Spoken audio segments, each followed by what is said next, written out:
ये कहानी है राजन की, जो कि एक कंपनी में असिस्टेंट मैनेजर था। सुंदर छवि, रंग गोरा, कद काठी में किसी राजा से कम न था। उनकी छवि इतनी सुंदर थी कि देखने वालों की निगाहें कुछ देर के लिए उनके चेहरे पर ठहर जाती थी।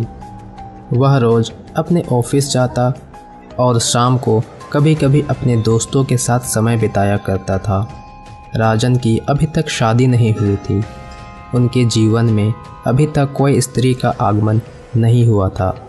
एक दिन राजन अपना काम करके वापस घर आ रहा था। रास्ते में एक बहुत पुराना पेड़ पड़ता था, जो कि हरा भरा था। गर्मी के कारण थकान से चूर राजन कुछ देर उस पेड़ की छाया पर बैठकर आराम करने लगा। कुछ ही देर में ठंडी ठंडी हवा के कारण उनकी आंख लग गई और सपने में उन्हें एक स्त्री दिखाई दी, जिसका रूप बड़ा ही मोहिनी था। बड़ी बड़ी आंखें, सुंदर तन, जैसे कोई अप्सरा हो। उसके शरीर से भीनी भीनी सुगंध आ रही थी, जिसके ओर राजन धीरे धीरे खींचा जा रहा था। ऐसा लग रहा था कि वह सिर्फ उसके लिए ही आई थी।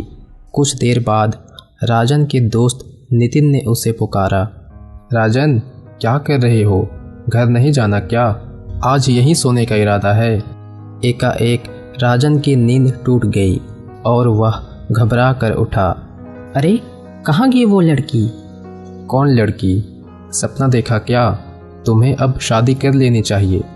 हाँ, शायद मैं सपना ही देख रहा था, पर कैसी भीनी भीनी सुगंध थी उसकी काया में। मुझे अभी भी उस सुगंध का एहसास हो रहा है। पागल हो गया है क्या? चल घर चल, यहाँ कोई लड़की नहीं है।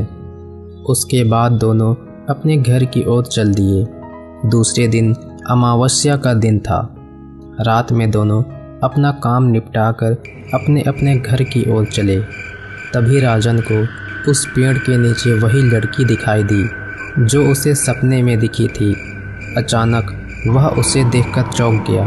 तभी नितिन ने कहा, चलो भाई, बस आने वाली है। तुम कहाँ खो गए?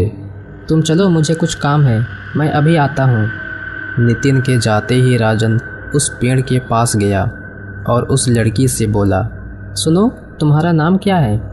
तुम इस तरह इतनी रात को इस पेड़ के नीचे क्या कर रही हो? कहाँ रहती हो तुम? इंतजार। इतना कहकर वो लड़की मुस्कुराने लगी। उसकी आवाज़ इतनी मीठी थी कि राजन उसकी ओर एकटक देखता ही रह गया। उसका रूप राजन को बेचैन कर रहा था। इतने में ही उस लड़की ने राजन का हाथ पकड़कर अपनी ओर खींचा और पास में बैठा लिया। राजन जैसे कि उसके हाथों की कठपुतली बन गया था।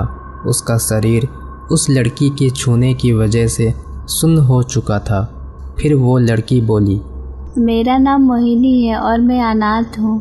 इतना कहकर वो लड़की राजन की ओर बड़े आशा की दृष्टि से देखने लगी। तभी राजन ने कहा, तुम यहाँ क्या कर रही हो और अब तक कहाँ रहते थे तुम? नहीं, ये सब जानकर क्या करोगे? बस मैं एक अनाथालय में रहा करती थी, लेकिन जो अनाथालय चलाता है उसके मालिक की दृष्टि मुझ पर पड़ गई और वो मेरे साथ ज़बरदस्ती करना चाहता था। जैसे तैसे उससे अपने आप को बचाकर भागी हूँ। इतना कहकर वो फूट फूट कर रोने लगी और राजन के कंधे पर सर रख दी।